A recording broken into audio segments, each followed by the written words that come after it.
Днес свързваме самозасмукваща помпа G-Max към сондаж. Започваме с смукателната линия. Използваме полиетиленова тръба за питейна вода с диаметър 32 мм.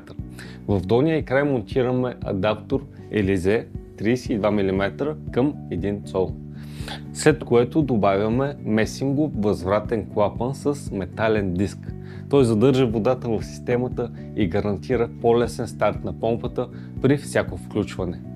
Най-отдолу добавяме неръждаем филтър с вътрешна резьба от 1 цол, който да спира едрите замърсявания. Продължаваме към самата помпа. Чрез коляно и адаптор свързваме смукателната линия към входа й. На изхода поставяме прес-контрол и използваме коляно, за да насочим водата в желаната посока. Преминаваме към полиетиленова тръба, адаптор, канелка и бърза връзка за маркуч. За поливането избирам 4-слоен градински маркуч с оплетка, който издържа на ежедневно натоварване. Важно е да знаете, че тези помпи са ефективни, когато разстоянието между помпата и водата е не повече от 5 метра.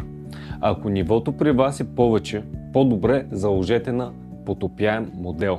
С всеки метър до 8-я наземната помпа намаля параметрите си. Не забравяйте преди да включите задължително напълнете помпата с вода през горната пробка, за да обезвъздушите цялата хидравлика. Едва тогава включете в захранването. В следващото видео ще ви покажем как да свържете различни модели през контроли G-Max към вашата помпа. Ако имате въпроси или нужда от съдействие, нашият екип е винаги на разположение да ви помогне.